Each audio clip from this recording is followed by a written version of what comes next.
आपके लिए एक ऐसी वीडियो लेके आया हूँ जिसमें हम एक प्रॉपर कंपैरिजन करेंगे रेजिडेंशियल इन्वेस्टमेंट्स और कमर्शियल इन्वेस्टमेंट्स का। तो अगर मैं बात करूं कि पिछले कुछ अरसे में पाकिस्तान की मार्केट ने रियल एस्टेट के हवाले से बहुत ज़्यादा ग्रोथ देखी है। इस ग्रोथ के पीछे काफ़ी सारे रीज़न्स जो हैं वो इन्वॉल्व हैं। उसमें सबसे बड़ा एक रीज़न ये है कि करंट जो इमरान खान साहब की हुकूमत है, उन्होंने रियल एस्टेट को बूस्ट देने के लिए काफ़ी ज़्यादा इक़दामात लिए हैं। उनमें से एक सबसे बड़ी मिसाल जो ऑलमोस्ट हर पाकिस्तानी जिससे बखूबी वाकिफ़ है वो ये है कि एमनेस्टी स्कीम इंट्रोड्यूस करवाई गई। उसके अलावा जितनी भी बड़ी मल्टीनेशनल कंपनीज़ हैं जिनमें काजी इन्वेस्टमेंट्स, ज़मीन.com, गिराना और दीगर कुछ जो है वो कंपनीज़ इंक्लूडेड हैं, जिनकी हुकूमत के साथ काफ़ी बड़े पैमाने पे मुलाकातें हुई और हुकूमत ने इन सब को इस चीज़ के ऊपर जो है वो काफ़ी डिटेल में बात की कि आप लोकल और ओवरसीज़ जितने भी पाकिस्तानी हैं उनको इस चीज़ पे फोकस्ड करें, इस चीज़ पे आमादा करें कि वो पाकिस्तान की रियल एस्टेट मार्केट में इन्वेस्टमेंट्स करें। अगर मैं एक एग्जैक्ट नंबर की बात करूं तो सिर्फ पिंडी इस्लामाबाद की मार्केट में 260 से ज़ायद कमर्शियल प्रोजेक्ट्स इस वक्त चल रहे हैं।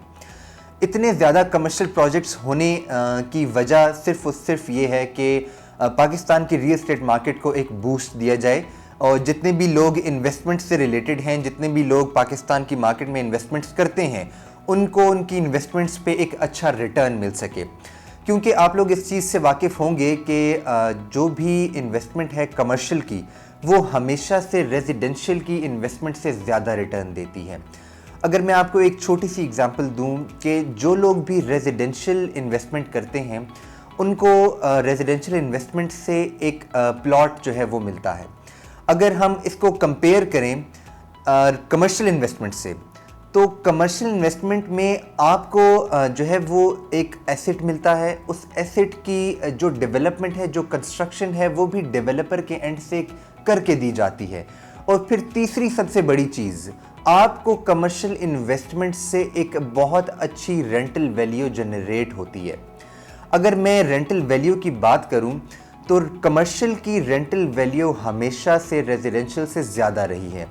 पाकिस्तान की मार्केट में या ओवरऑल ग्लोबली अगर कमर्शियल इन्वेस्टमेंट पे रिटर्न की बात की जाए तो ये 0.5 से लेके 0.7% तक जो है वो रिटर्न देती है कमर्शियल की इन्वेस्टमेंट।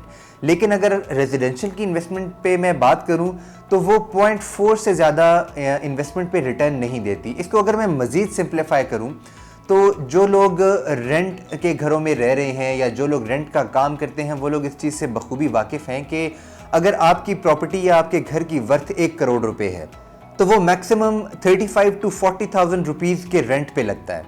लेकिन अगर मैं कमर्शियल इन्वेस्टमेंट की बात करूं तो आपकी 1 करोड़ की इन्वेस्टमेंट आपको 60 से 70 हज़ार रुपये माहाना तक रेंट देती है। तो इससे ये चीज़ साबित होती है कि आने वाले टाइम में एक तो कमर्शियल की डिमांड बहुत ज़्यादा है, क्योंकि पाकिस्तान एक डेवलपिंग कंट्री है, यहाँ पे कमर्शियल इन्वेस्टमेंट का बहुत ज़्यादा स्कोप है। इसीलिए मैंने जो नंबर भी बताया है कि पाकिस्तान की कमर्शियल मार्केट ग्रो कर करके सिर्फ पिंडी इस्लामाबाद में 260 तक प्रोजेक्ट्स की तादाद पहुंच चुकी है। और अगर मैं कमर्शियल इन्वेस्टमेंट्स के हवाले से स्पेसिफिकली किसी एरिया की बात करूं तो आप लोग इस चीज़ से बखूबी वाकिफ़ होंगे कि ब्लू एरिया इस्लामाबाद का सबसे महंगा तरीन इलाका है। यहाँ पे अगर एग्जैक्टली मैं रेट्स की बात करूँ तो कमर्शियल जो एरिया है वहाँ पे पर मरला का रेट 22 से 26 करोड़ रुपए तक है। तो आने वाले टाइम में जो एरिया अब डेवलप हो रहा है वो एयरपोर्ट के करीब वाला एरिया है और उस एरिया को आने वाले टाइम का ब्लू एरिया भी कहा जा रहा है। तो जितने भी लोग इस वीडियो को देख रहे हैं, मैं उनसे ये चीज़ कहूँगा कि जितने भी प्रोजेक्ट्स नए एयरपोर्ट की हदूद में बन रहे हैं वहाँ पे इन्वेस्टमेंट का ये बेस्ट टाइम है, क्योंकि वहाँ पे इन्वेस्टमेंट पे रिटर्न्स अभी भी अच्छे हैं और आने वाले टाइम में ये मज़ीद बेहतर होंगे। अब ये मज़ीद बेहतर होने की वजह क्या है? एक तो सबसे बड़ी वजह वहाँ पे एयरपोर्ट का होना है। दूसरी मज़ीद अच्छी रीज़न ये है कि मेट्रो का स्टॉप जो है वो मेट्रो का एक्सेस आगे एयरपोर्ट तक दिया जाएगा। G13 तक ऑलरेडी मेट्रो का एक्सेस मौजूद है। ये project with in a year और 2 years एयरपोर्ट तक कंप्लीट हो जाएगा।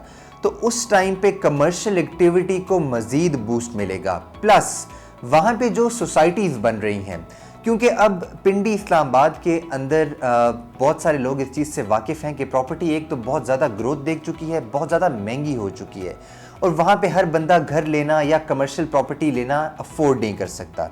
तो आने वाले टाइम में जितनी सोसाइटीज़ उस एरिया में बन रही हैं वो सब काफ़ी अच्छे पैमाने तक डेवलप हो चुकी होंगी। तो सोसाइटी की अपनी जो कमर्शियल नीड है वो भी तो पूरी करनी है लोगों ने। तो वो करने के लिए लोग ऑब्वियस सी बात है कि इस्लामाबाद का रुख नहीं करेंगे। तो इस वजह से वहाँ पे कमर्शियल की डिमांड में एक बहुत ज़्यादा सर्ज देखा जाएगा। तो इसी वजह से हमारा एनालिसिस ये कहता है कि आने वाले टाइम में वो एरिया ब्लू एरिया कहलाएगा, न्यू ब्लू एरिया कहलाएगा। तो मेरी आप सबसे यही गुजारिश होगी कि आप उस एरिया को कंसिडर करें।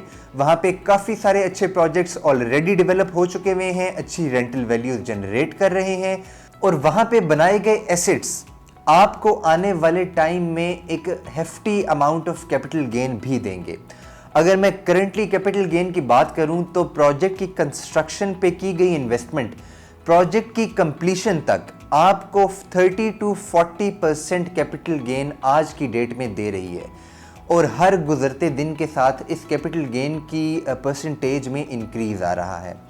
तो मेरे मुताबिक पाकिस्तान की कमर्शियल इन्वेस्टमेंट्स की मार्केट बहुत ज़्यादा पोटेंशियल रखती है, और मैं अपने ओवरसीज़ क्लाइंट्स से भी यही गुजारिश करूँगा कि आप अपनी इन्वेस्टमेंट्स को कमर्शियल की तरफ फोकस करें।